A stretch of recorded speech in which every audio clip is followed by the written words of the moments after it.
Neither David or I believe any of his family were able to come, but we do have several speakers who will speak on behalf of David and his good work over the last 50 years.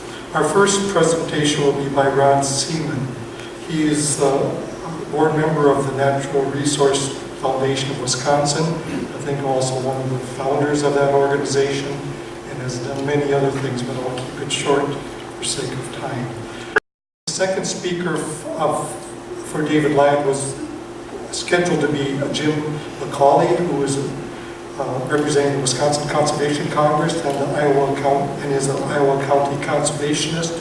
He is unable to join us today, but a good friend of mine, Ruth Lopedal, who is the executive director of the Natural Resource Foundation of Wisconsin, will, I believe, read or at least comment on the words that Jim has given to her. So at this time, I'd like to invite Ron forward to speak about David Ladd.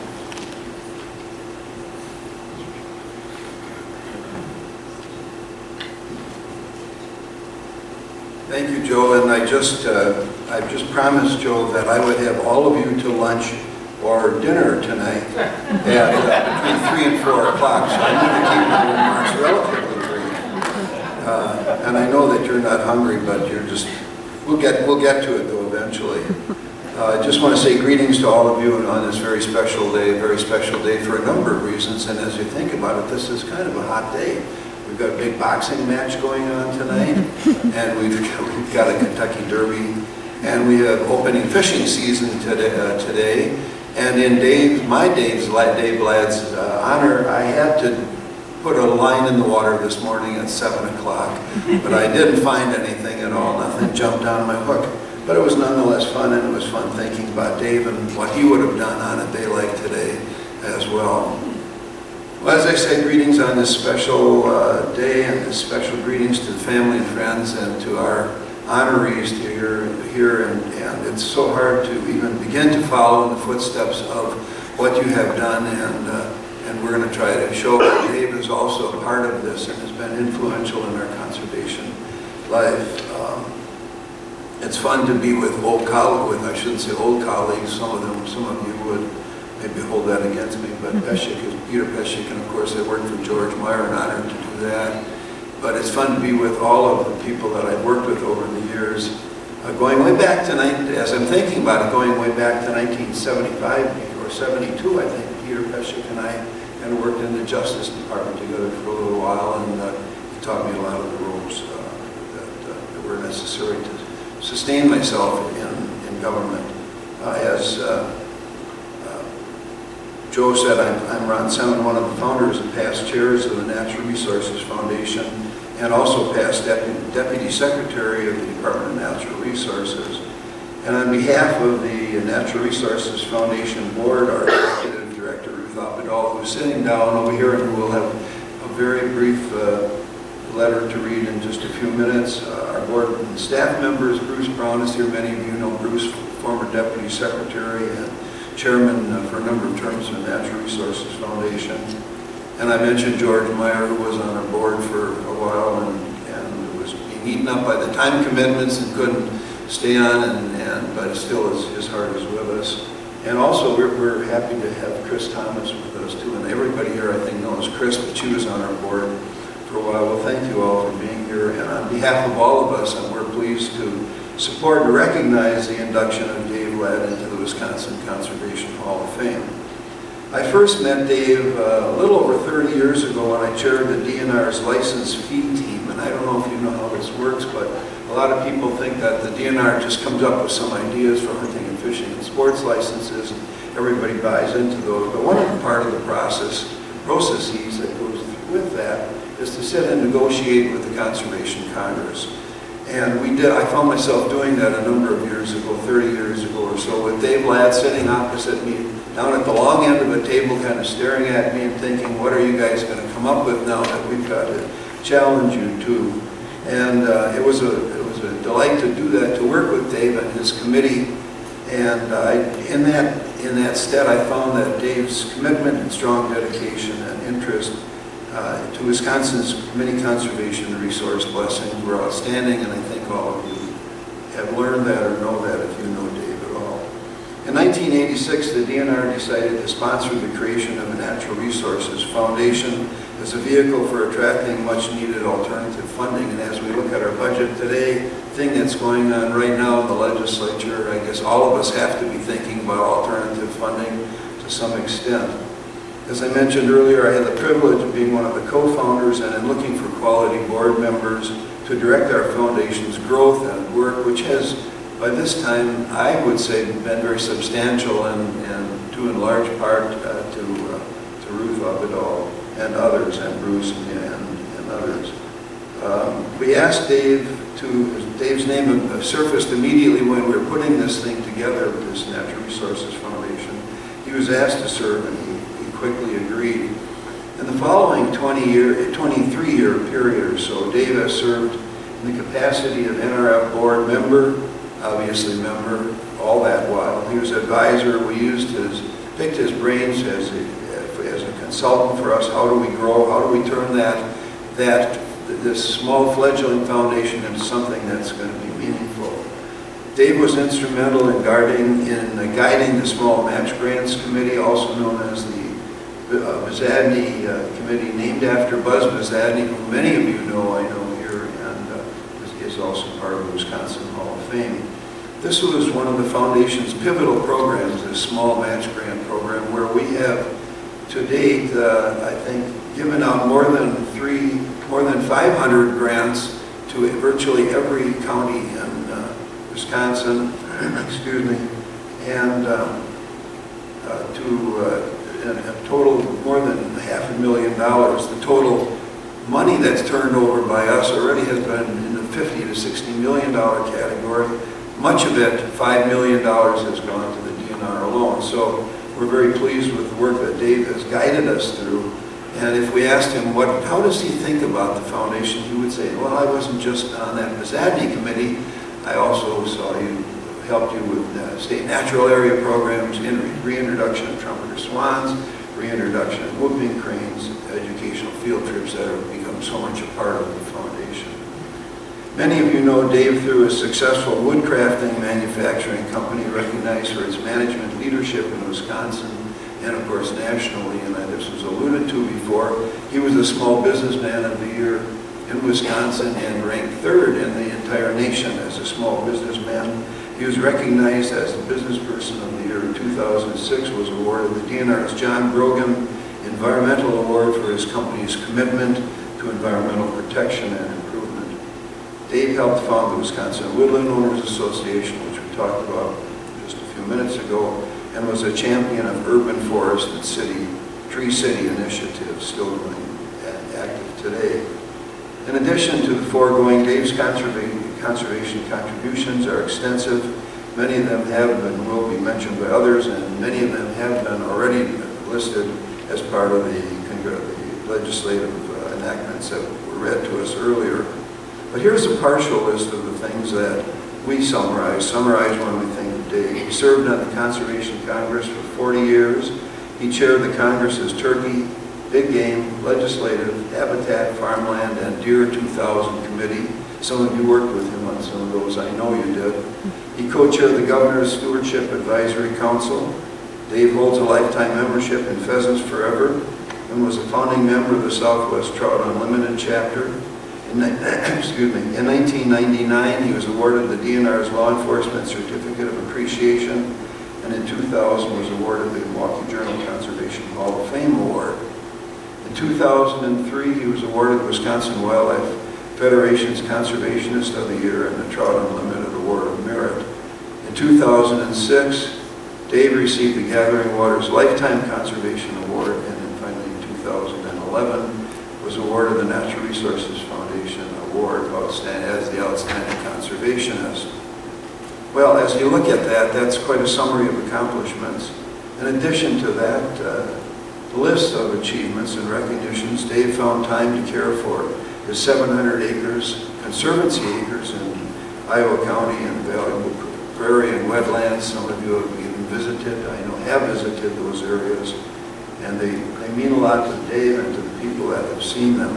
He served on the board of Dodgeville's Upland Hills Hospital and has given 7 years of his time to the Air National Guard. Well, as you think about this, what motivates individuals to unconditionally give of their time and talents, as so many of you have done? What is it that wants us to preserve the spirit of environmentalism and resource protection? What caused Gaylord Nelson to do his thing with Earth Day and the Apostle Islands and hundreds of other things, and Aldo Leopold, as we talked about, to love the birds of the field, and John Muir to want to create and preserve parks, and our own Buzz Bizzadney, why did he find air and water a challenge and was determined to have it as pure as possible? Why was Herb Benke, who was admitted to the Conservation Hall of Fame not too many years ago, willing to confront anybody who would weaken our conservation heritage? And as I think about them, my latest readings, I just finished, I think, my 13th or 14th book on Jerry Apps, who many of you don't consider a conservationist, but a great writer. He too, if you read the words in his writings, loved the forests, loved the trees, that loved the land that he lived on. So that list goes on, and those are all Wisconsinites. We're proud to say that. And I think that the factors that drove them are the same things that drove Dave Ladd and the others in resource protection: a love of the land and a belief in the Wisconsin environmental ethic. Namely, if there is an opportunity to build, to preserve, to improve, we have to do that. We have no choice. And so with all of this in mind, we at the Natural Resources Foundation are most pleased to recognize Dave and his many contributions and accomplishments in caring for Wisconsin's conservation gifts, and we congratulate him on his induction into the Wisconsin Conservation Hall of Fame. That concludes my remarks. Jim McCauley did have a letter, and we're going to invite Ruth up now to read that as a part of our recognition of the work that Dave has done. Thank you very much.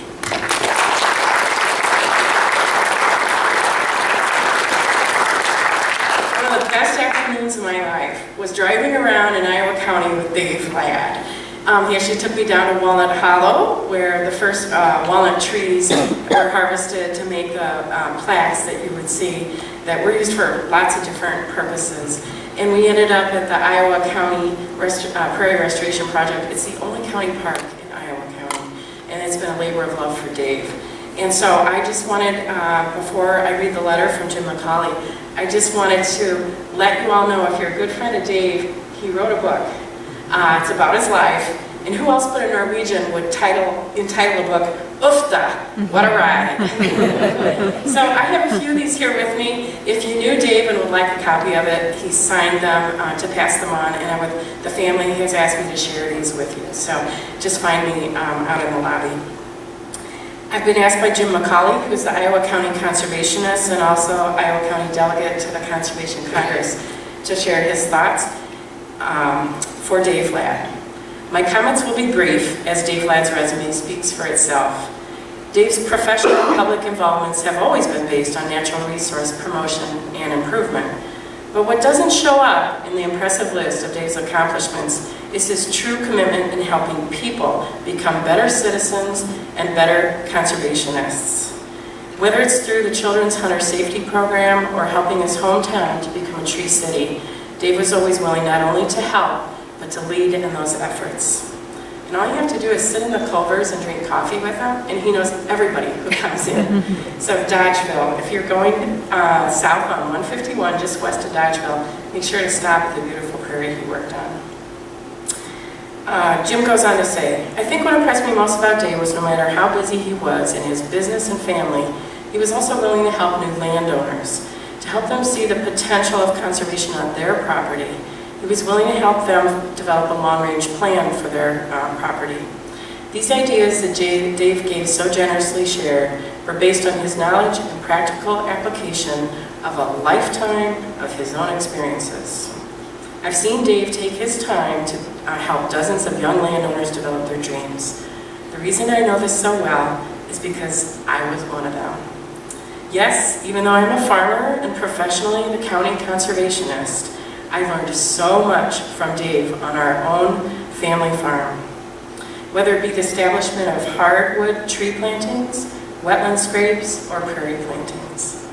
The knowledge and the land wisdom that Dave shared were the seeds for land management. His kind encouragement and patient guidance was the sunshine that that helped ideas grow into living dreams. Many trees are growing. Grassland birds have habitat, trout have cleaner water, kids hunt safer, streets are more beautiful, and life is better because Dave Ladd shared his love of the natural world with others. Thank you, Dave, for all that you've done for us and future generations. Sincerely, Jim McCauley, Iowa County Conservationist.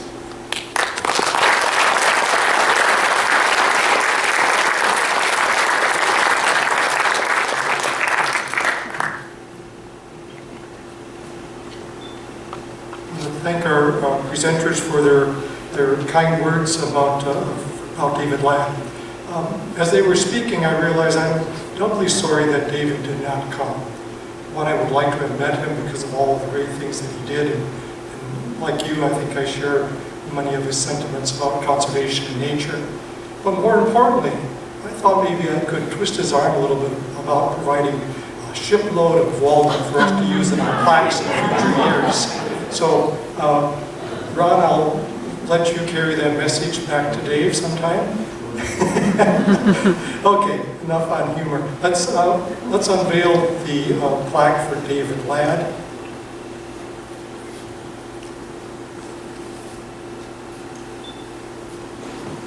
And I'd like to present then the replica of that plaque to Ron, who I believe will take it back to David. Is that correct? Yes. And I will say, John, and to all of you, that Dave says thank you very much in advance. He did say that. His family is very thankful for the honor and appreciative, and we're going to convey this.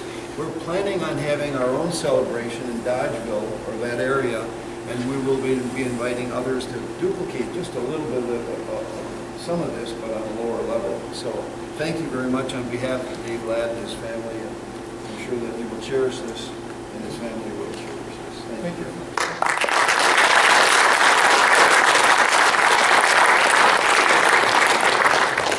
A quick aside, 30 years ago I knew Ruth Ortwardall as a student, as she worked with me and other people at the Environmental Learning Center in Isabella, Minnesota, way back in the early 80s. So it's good to see that you have continued to follow the faith. So we have concluded our induction ceremony. We have three phenomenal citizens